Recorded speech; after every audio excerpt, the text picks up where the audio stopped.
I'm Lin-Manuel Miranda, and you're listening to Hard Knock Life.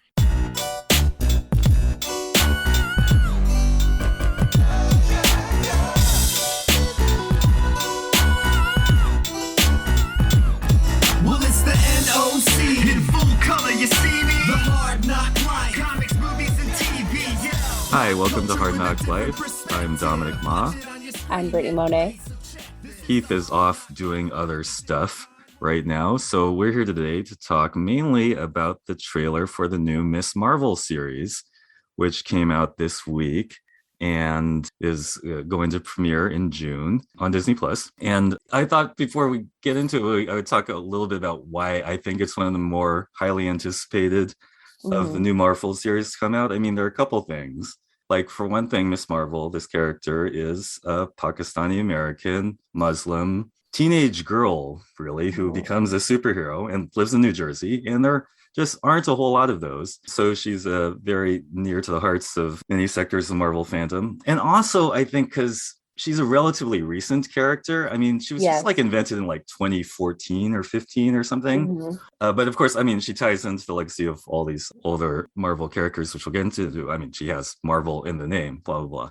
Did I miss anything? I mean, these are kind of the things that are... I don't think you missed anything. And also, like, before we get really into this, if you really want to get into Miss Marvel, you could look up our Nerds of Color colleague, Swara Ahmed, who I believe is a person who's like really, really into the character and has really read all this stuff. We possibly may be skimming some details that, you know, Swara is the kind of person who would know in detail. And, you know, he'll probably give us all his opinions when it gets closer to the show actually coming out. But anyway, so the first official Miss Marvel trailer came out. So what are your first impressions, Brittany? I'm really excited. It looks like they changed her powers in some way. Yes. But I think there is a shot of her actually having her hand in Biggin, which is like her like kind of signature like look if you have really read the comics. So I think for the most, but it feels like it has the essence of what her comics felt like when I remember reading because I want to say at least the first run and maybe some of the second run that G. Willow Wilson did, who basically launched the character. So I read the first couple of runs when they first came out, and I've kind of fallen behind. So, and I don't have every single like detail of her on the top of my head. So if I miss anything on this, like, I apologize, especially Swara, if you're listening. No, but just shout out. She's gone through many changes in the last 5 years. Lots of history to absorb. So there's a lot of things, as with all comic characters. Yeah, but like I was trying to say, it felt like the essence of her being a high school girl who has all these other identities going through the world and trying to navigate, you know, very much like Peter Parker trying to navigate being a high school student while also trying to be a superhero. Like, and she's very relatable if you are a fandom person too. Like, she's one of the most relatable, I think, comic characters, honestly. Yeah, very much like Peter Parker. And we're definitely going to get into the powers debate in just a little bit. But I wanted to comment just on the trailer itself. You know, this is the first we've seen of this live action series. It, as you said, the essence of the comic, they do some cool things which kind of shout out to how the comic is stylistically. You know, like they do, like it opens with the little wobbly lines around the panel, like, and if you've read the comics, it's one of those comics where the panels are drawn freehand, so the lines are a little bit wobbly, they're not totally squared off. It also seems like, I don't know if this is in the show, but they're doing that sort of like pop-up augmented reality like thought balloon thing that they did a lot in Spider-Verse, and I really hope that's in the show. Because, you know, like, for people are shouting out like, wow, cool, like just in their heads, and like, and I really hope that's on the show because it's very much in the style of Miss Marvel's part of the Marvel universe. Because again, we should say that part of her character is being a fan of the other Marvel characters. Yes, that is her trait. She's like, you know, typical nerd girl who's into stuff and likes to write fan fiction. And as she starts off writing fan fiction of the Avengers and things like that, and her favorite superhero is Captain Marvel, which I'm trying to remember, she had officially switched to Captain Marvel at the time that we meet Kamala, because I think so, right? Or Kamala. I'm not sure. Right. Okay. No, yeah, we should disambiguate the Miss Marvel thing a little bit, just because people could easily be confused by that because again, this is not technically the first character with Marvel in their name who was introduced in the TV series. We have a bit of Monica Rambeau, Captain Marvel, in WandaVision. She was introduced. Yes. And presumably will be in the Marvels movie where this will all culminate with the 3 Captain / Miss Marvels. Sorry, I was saying I was going to disambiguate that, but I made it more confusing. Yeah, so a lot of people don't know that Monica Rambeau actually had the Captain Marvel title before Carol Danvers got it. But I know both Carol and Monica have gone through different like names. Like there was one point where Carol was like binary and she was, which is a cool name, you know, also Miss Marvel. And then I want to say Monica was like Photon and she's Photon and Spectrum. Yeah, she so like the 2 of them have gone through different name changes, and then when they decided to introduce Kamala Khan is when we got the official, okay, she's Captain Marvel, and then I don't know what they call Monica now currently. Right. I think it goes, I may not get this entirely right, but okay, Carol Danvers has been around the longest.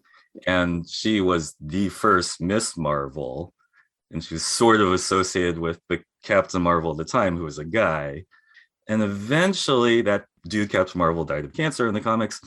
And then at some point they came up with a new Captain Marvel, who is Monica Rambeau, who is a Black lady and didn't have the same like origin, but she had, you know, cool energy transformation powers.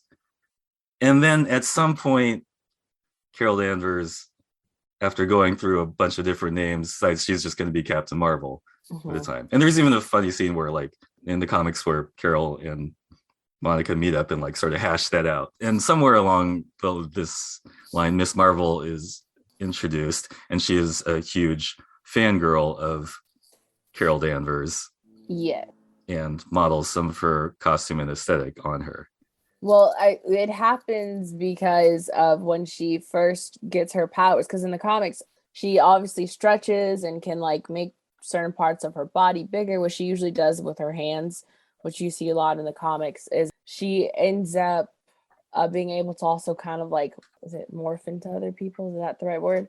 Yeah, because like one of the first things he does is totally shapeshift into into Captain Marvel, into Carol Danvers Captain Marvel, like full like skin color, every color changes, costume, everything. Yeah. And so then when she first kind of starts being a superhero, I remember this very clearly, is where she was like going around and dressed in like the very old Miss Marvel costume, I think. The one with like, that looks like a bathing suit with like the slash around it. Yeah, and she was going around like, you know, helping, saving people. And then they were like, is Captain Marvel going back to her Miss Marvel look? And I think it made the news and stuff like that. And that's when she had to kind of slowly become into her own, and she ends up repurposing an old bathing suit that she had, and now she has her signature look, that which you will eventually see at some point. But right now they're showing her in the Captain Marvel Carol suit in the show. Right. We're only seeing that suit. Yes. And that's interesting. Yeah. And I also thought it was interesting, and I don't remember this exactly, but like she starts out being able to shapeshift basically to anything. Yeah. And then she doesn't use, or she makes the choice that she's going to present in her own costume with her own color skin. She's not going to like pretend to be the white lady superhero anymore. And that's like an interesting choice. Yes. Which I don't know if they're going to go down that storyline, which some people really do feel that's very important to like her storyline. If they do it, I don't know. I feel like I wouldn't be too mad if they don't go that route.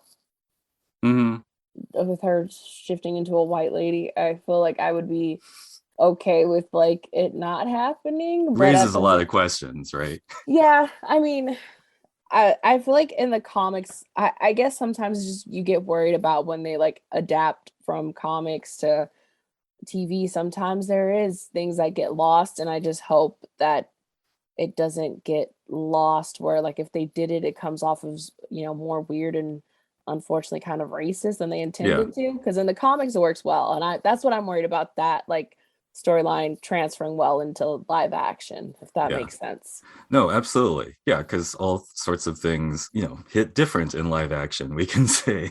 But so we might as well start talking about the powers thing. And so we have to get like, to do this, we have to get a little deep into the weeds of Marvel lore. So bear with us, because this is something that is really important to nerds. We're just going to try to hash it out. Traditionally in the comics, she has polymorphic powers, which basically translates into stretchy body powers, somewhat like Mr. Fantastic, although not exactly. That's the theory why people think that she's not going to be as stretchy in the show, because they feel like they're saving that for Mr. Fantastic. And if that's the case, that really does suck.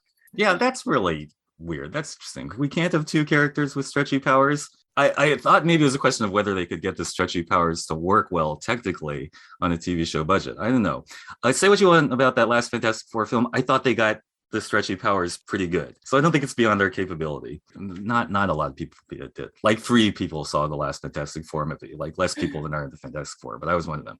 Anyway, so part of this debate among fandom is like in the trailer, it seems like she has these magical energy bands and does sort of sparkly energy manipulating Green Lantern type powers, which are still cool, but have ruffled some feathers, because we're talking about what the powers say that reflect Miss Marvel as a person, as an awkward teenager who has body issues. I mean, I have my own theories about how that's going to resolve, but how did you react to the, let's say the sparkly power set? Yeah, I don't know, because they really want to have a section of people who are cosmic power people, and Captain Marvel and Monica Rambeau fall in the line of being cosmic power based people. Totally. And I think just because of, she's such a fan of Carol, that I feel like that's where they're like, oh, let's just give her cosmic powers too. However, a lot of people have been thinking those bracelets are going to tie into Shang-Chi and like the 10 rings. Could be. So, but I don't know. I hope that it's like, it just has a cosmic glow to it, but she still has her actual like powers at the core of what they're supposed to be. I hope that's what it is, because there is a shot where it does look like she does like embiggen her hand.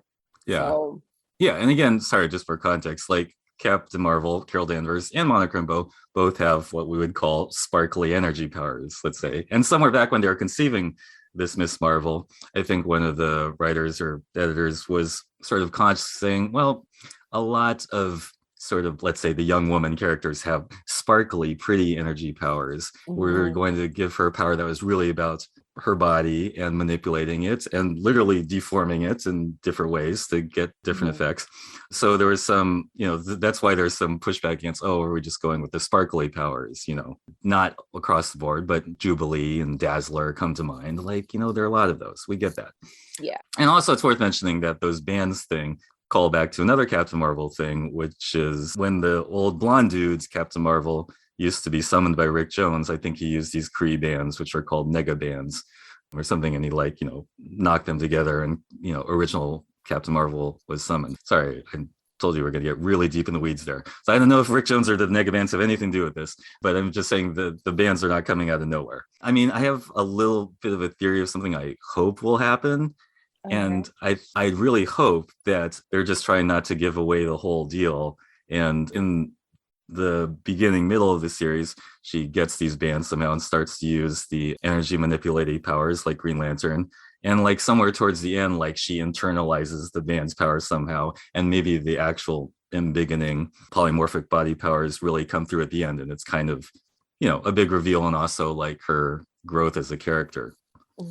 Clearly. I don't know. But I hope that's what happens. That could be possible. I'm not too worried, just because I know Sana, who was like the editor-in-chief on that particular comic series, or main editor of that, like I know she's involved, and I'm not too worried. I don't know how much G. Willow Wilson is involved, who started off writing the series, so I don't know, but I know Sana is involved. So I don't know. I have a lot of high hopes for it. It looks fun. It looks like it has that feel of, her being the nerdy brown girl who's also Muslim. And the only thing is, I can't remember what's the name of the girl who used to bully her? The white girl. Is it Annabelle? Is that her name? I thought it might be Zoe. But it could be Zoe. Again, this is where we don't know all her supporting cast characters like 100%, but there's like a Becky-ish girl who bothers her, right? Yes, it's been a while since I read the comics, so I can't remember everyone's names off the top of my head. yeah, like it looked like she was just like kind of making fun of her more for being a nerd than like being like Muslim and brown, because I remember in the comics she was very like at first the white girl who was, you know, a little bit Islamophobic Yeah, and yeah. kind of racist and stuff. And I think I got to a point where she was starting to like understand how she was treating her was wrong. And I Yeah. think that's kind of where I left off, where I was reading, where she kind of slowly becoming actually friends with her, and they're like turning into like a slow friendship, like, which I was like, okay, I kind of like where that was going. So I don't know if they're gonna do that with that character. I do remember her guy friend Bruno. I think that's his name. Yes, we do talk about this, Bruno. We talk about this Bruno. I like this Bruno, and I think last stuff I remember with him was like he had a girlfriend, and then Kamala was maybe a little bit jealous and maybe realizing that she kind of likes him. I Because think he was that like crushed out on her, right? But I think he was, but she wasn't mainly, into and then him. yeah, okay. Him at the time, and then like she'd been so busy with like trying to be a superhero and balancing school that she wasn't really seeing him as much anymore, if I'm remembering correctly. And then all of a sudden he had a girlfriend, and she's like, what? Yeah, scandal. Yeah.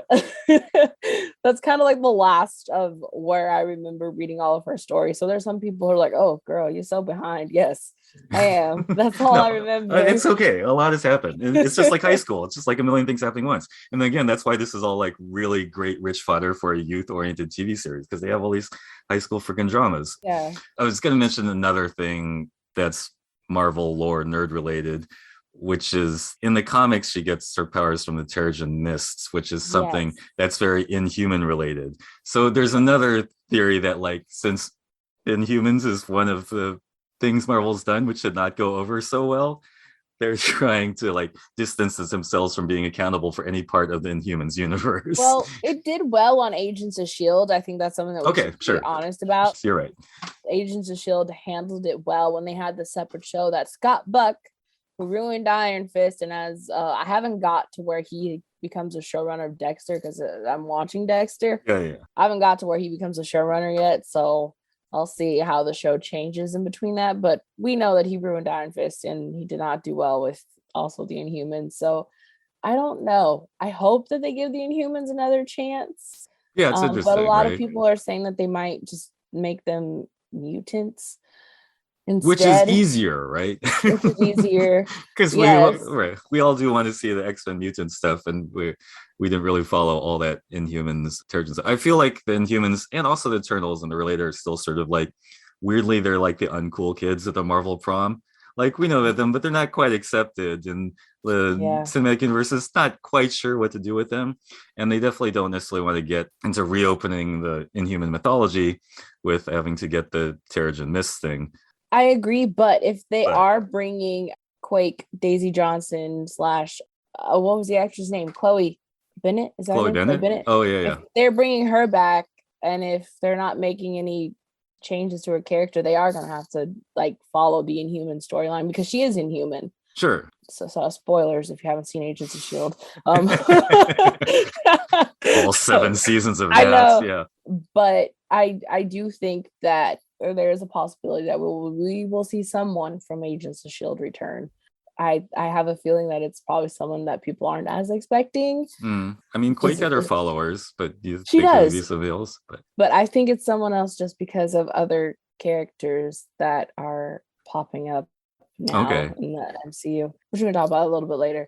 But yeah, I don't know. I do feel like they're gonna somehow do the Inhuman storyline for her, or just make them mutants. I mean, especially if an Agents of S.H.I.E.L.D. person shows up, right? You're right. Then they have to own up to the whole Inhumans part of the mythology. Yeah, another reason I bring that is because it's funny, because Miss Marvel isn't technically the first Marvel show that's going from a real youth teen aspect. Like there was also The Runaways, which, I like a lot, but I think maybe it'd be useful to compare at some point, like why I think Miss Marvel is highly anticipated and The Runaways didn't quite hit. I think because one, The Runaways was like not really part of the MCU. Even if like it was one of those, it was definitely, it wasn't the same with like Agents of S.H.I.E.L.D. when it first came out. It was a part of the MCU. So you can't say it wasn't, because it definitely started off that way because their whole first season was tied to the Winter Soldier. Right. So that's why it's like you can't say that it wasn't, because also some actors, even if they had smaller parts in the MCU movies, popped up in the first like 4 seasons, or maybe first 3 to 4 seasons of Agents of Shield. So Agents of Shield is in the MCU 100%. Wait, where was I going with this? I'm not sure. Like Agents of Shield, then it goes off and does some other stuff that we sort of might choose to forget about. Yes. Oh my God, I really lost where I was going. That's okay. I was talking about other Marvel shows. I was talking about Runaways. I was talking about the youth-oriented aspect of it. So I feel like because the Runaways, it never felt like it was part of the MCU, and I feel like there are certain people as a whole who represents the big fandom only follow MCU content, and where it's gone now. So I feel like if it's not part of the MCU, people kind of don't care about it, is what I was going to say. And I feel like maybe that's why that didn't have that big impact, because that show, though, it was a very diverse show. I only watched the first season, but I feel like everyone was really great in the show, parents and kids on the show. So I feel like it was just because it wasn't connected to the grander scheme of the MCU. And I don't know, because I feel like it hit all the check boxes, or maybe that's what it felt like to people, that it was trying to hit check boxes of diversity versus like trying to do something. I don't know if that's what it was. Like it felt too check boxy to people. Yeah, no, I mean, yeah, I agree. I think some of those characters are really great characters. However, you're right, it's not connected. And by contrast, Miss Marvel is like by definition connected. Again, it's in her name. And also it's such a core part of her character that to be a fan of the other superheroes or her in her world. And I think that'll be like one of the most beautiful parts of it, and probably what makes her so relatable. I already feel like it's going to open up with her like actually writing a fan fiction. Like it's going to open like a cool Avengers type of fight. Totally. And it's going to be a fan fiction, because they already have it like in the trailer where like she's definitely writing or thinking about something, and then in it has the Marvel like logo in like that little thought bubble. So I feel like they took out whatever she's actually thinking of writing, and they put the like MCU little like thing in there. So that's what it is in the trailer. I don't know if you noticed that. Yeah, no, that was totally cool, because again, it's very hard from her perspective, right? Like all these things are actually observed by this young person, and that's what makes it feel kind of Guess what? Goalie Nutrition is sponsoring Hard Knock Life, and you can go to goalie.com to buy apple cider vinegar gummies, they're ashwagandha gummies, superfruit gummies, and super greens gummies, and you get 10% off plus free shipping if you use the code HARDKNOCK at goalie.com. This is honestly, I've been taking the goalie gummies now for a couple weeks, and I have to say, they're tasty and they're good for you. Have you guys been enjoying the goalie gummies? I really like them. They're yummy, but it's a nice to add to my like routine of already like I normally take just straight vitamin C, so it's nice to have like extra supplements. For a long time, people have praised the benefits of apple cider vinegar, and you know, as someone who's had to like drink straight apple cider vinegar sometimes when I'm not feeling well, or you know, I have some joint pain, and your mom is like, drink some apple cider vinegar. It's not the most appetizing home remedy, let's just say. Right. It tastes horrible. So, like the apple cider part is like, ooh, does it taste like apple cider? And it's like, no, it tastes like vinegar.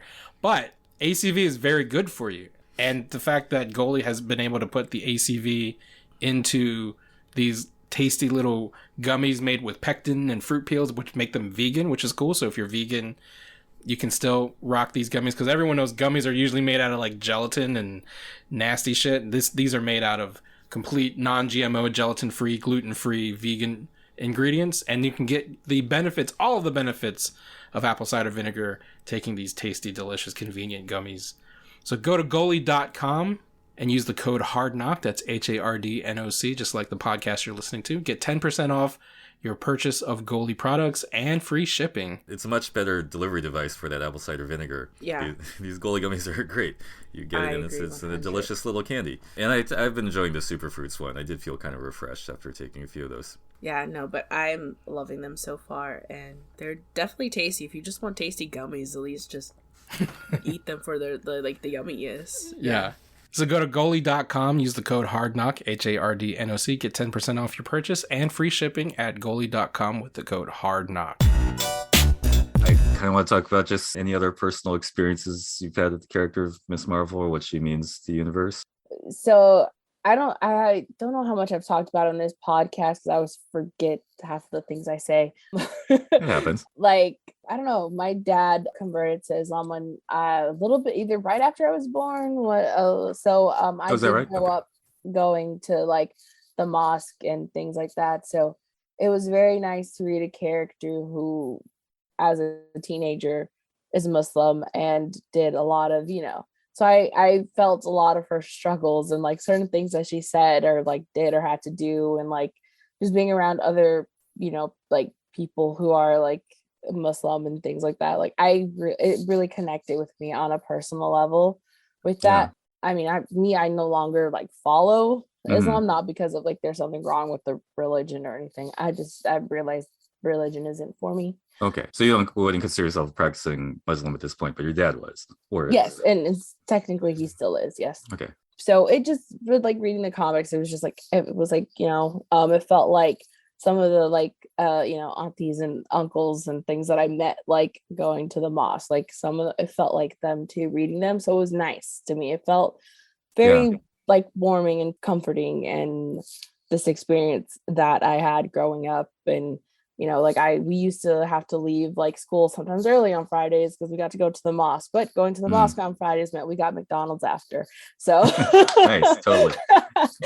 so like, so I really did like connect with her, and it was nice. It felt like special reading it. And so I know for people who are both Muslim and even still practicing Muslims and Pakistani American, they're gonna like, I feel like if they haven't read her comics, they might feel very special and loved reading it, watching the show, because it's just very, I don't know, it hit a special place for me. So I Yeah. hope it does for other people.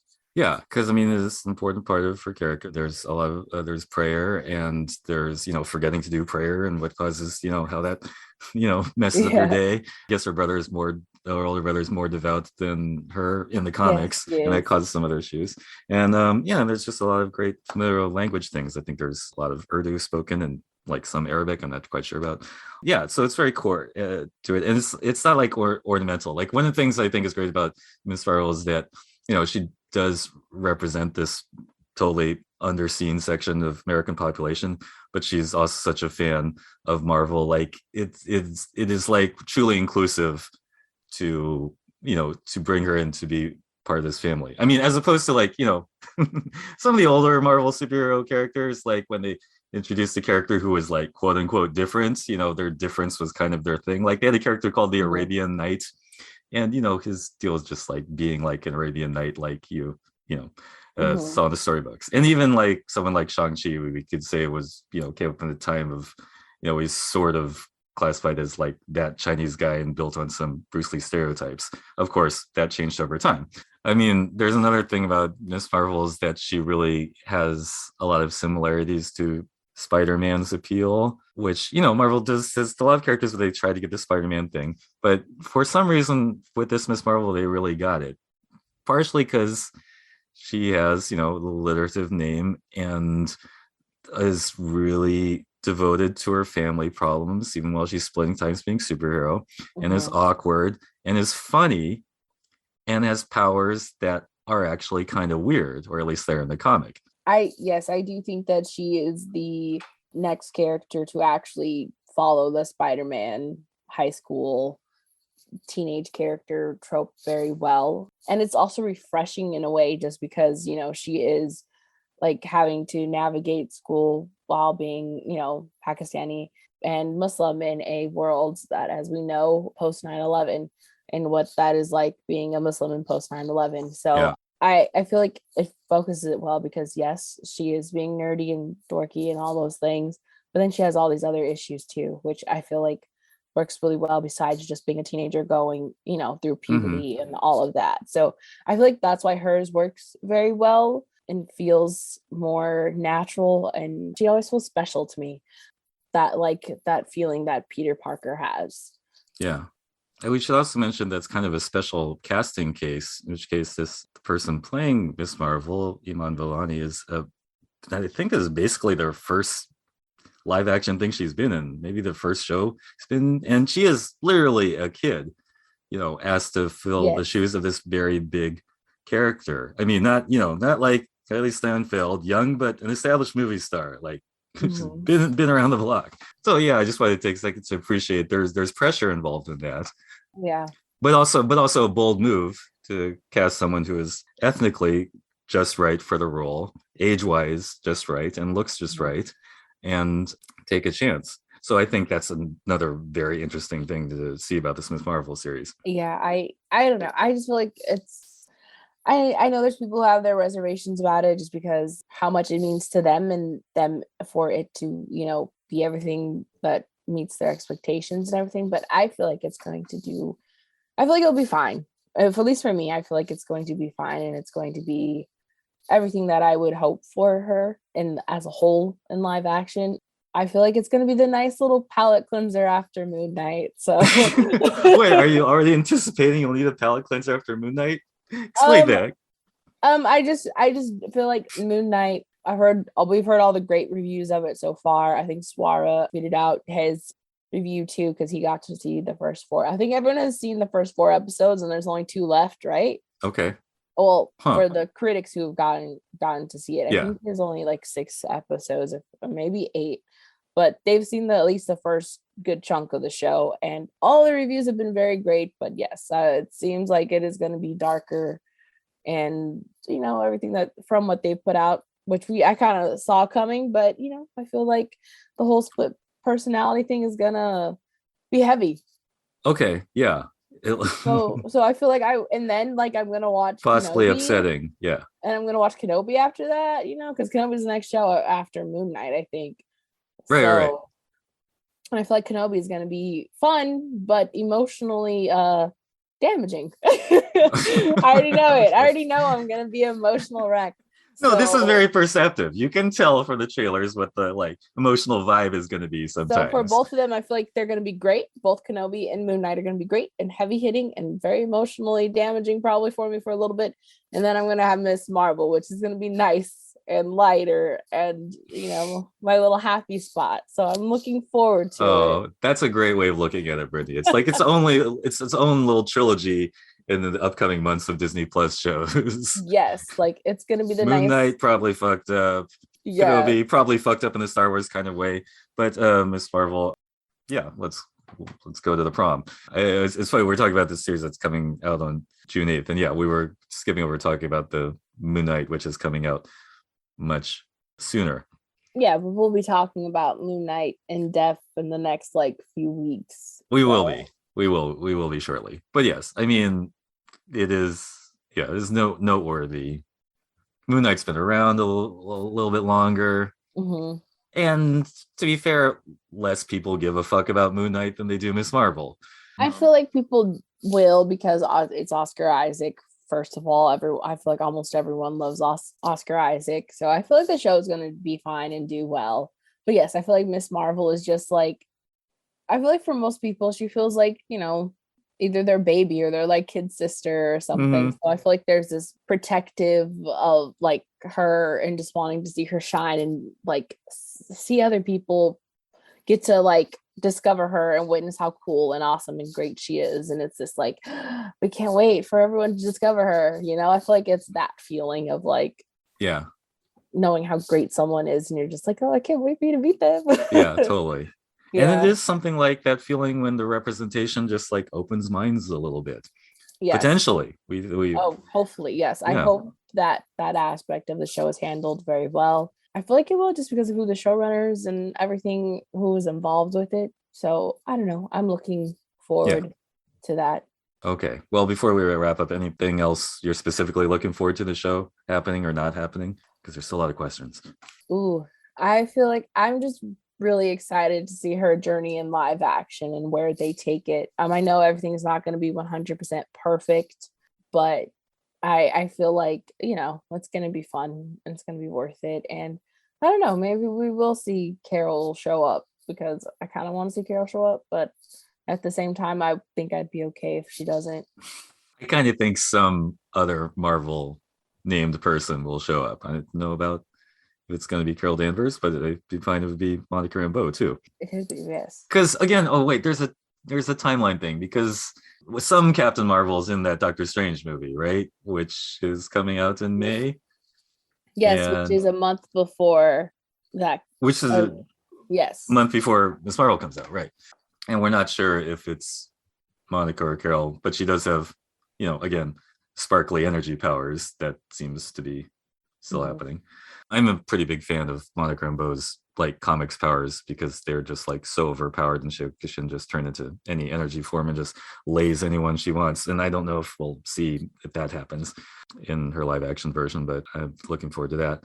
Yeah, and I'll just also mention really quick that in that Marvel's Avengers video game, which was not really a good game, Kamala Khan was definitely the best part. The best realized part of that video game was the Miss Marvel character who basically leads us through it. And her stretchy powers are just completely fun to play with.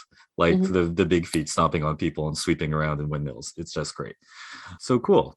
I think the character from Agents of S.H.I.E.L.D. Yes. that we are going to see again is going to be Gabriel Luna's Ghost Rider. Okay. I didn't watch enough Agents of S.H.I.E.L.D. to even see Gabriel Luna's Ghost Rider. Sorry. Well, But okay, that because happens? we know the Darkhold is a thing because of WandaVision. Mhm. And in Agents of S.H.I.E.L.D., his character takes a version of the Darkhold and he goes into a different dimension thingy when we last see him.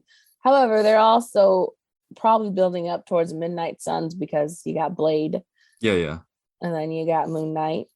Yeah. And I feel like they're going to have Black Knight, which is Jon Snow's character or Kit Harington's character from Yeah. Eternals.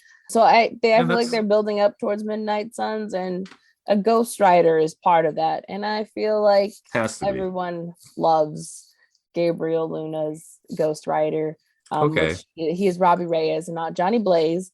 He's named Robbie So- Reyes on the show, right? Yes. he's Okay, I Robbie wasn't sure about Reyes, that. Okay. not Johnny Blaze. So I do feel like he's gonna, because remember, he was supposed to get his own show Sure. on, I can see that. on Hulu. He was supposed to get his own live action show coming back. It was announced, and then all of a sudden it was scrapped. And I feel like that's because he's actually coming back in the MCU. And Sure. I feel like that's what's going on. He makes the most sense out of, I mean, I do think some of the other main lead characters make sense, but for me, he makes the most sense. Yeah, no, when you right put now. it like that, yeah, Ghost Rider is the A-list character in all of Agents of S.H.I.E.L.D. I mean, people freaking love Ghost Rider. He's already had 2 movies already. Always assumed there was like legal shenanigans that we weren't sure why there weren't any MCU Ghost Rider yet, except for the Agents of S.H.I.E.L.D. one, which I wasn't aware of. Okay, so that's good. Yes, because I feel like I thought Agents of S.H.I.E.L.D. had been on Disney Plus since it launched. And so that's why I'm like, the fact that they're making a big deal out of it being on has to be, and then right before Moon Knight, when Moon Knight is one of the Midnight Suns, that's where my True. thought process goes. I could be wrong. No, I mean, but that could be totally good. I mean, Ghost Rider goes with Moon Knight really well. They're all in that dark And I night of the feel like, soul area. they would be like, hey, look it, we got 2 Latino men being Yeah. part of this team. So be smart, MCU. That works too. If you're not there That's a yet, good- I'm there. So All do right. it. That's a good thought. Okay, so we are looking forward to something in Moon Knight, which may or may not happen. But I'm kind of hoping that he's it's a somehow there. good idea. And if it doesn't happen, I think all these people will be glimpsed in the multiverse of madness, where I bet they're just kind of a big montage of like teasing lots and lots of people. Well, Dude. I know a certain someone was around, the girl who played Gemma on Agents of S.H.I.E.L.D. I think her name is like Elizabeth in real life. She's one of like the more like lab geek people that was part of the team on Agents of S.H.I.E.L.D. and she was on the show throughout the whole run, and she was reported being in London at the same time while they were filming Secret Invasion. So there is a chance that people are popping up. Just we don't know if Daisy is Mhm. played by Chloe, because they haven't announced that yet. But the only person that we know of that's been around filming is the girl who played Gemma. Okay. So, yeah. Anything else? Next week is Oscar Sunday. Is next week Oscar Sunday? Yes. Oscar Isaac Sunday? Or Oscar Sunday? Or Oscar Sunday? Okay, good. Cool. Not Well, Oscar Isaac Sunday. I think his show's dropping on Thursday. Is yeah, it the something like 30th? that. Oh gosh. Yeah, probably that's right. It would be the following, so it'd be like that following like Thursday, or no, I'm bad at math. Okay. Tuesday, Well, Wednesday? I'm bad at knowing what date it is. or what year it is even. But okay, so we'll dive into that next week. So, Brittany, how can people find you on the internet? You can find me at Hi Brittany Monet on Twitter and Instagram, and then you can check out at Naomi Podcast for my podcast about the Naomi show on the CW series, who is also a newer character like Miss Marvel in the last couple of years of DC. She's for DC to get a show. So yeah, so we talk about that, and it's a very fun show. Oh, that's a good comparison. And I am Dominic Ma, Dama, DOMMAH on Instagram or Twitter. And this has been Hard Knock Life with Nerds of Color.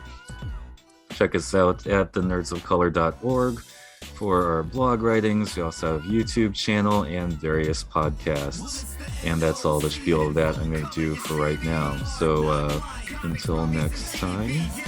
In Biggin. In Biggin. Say it loud and proud.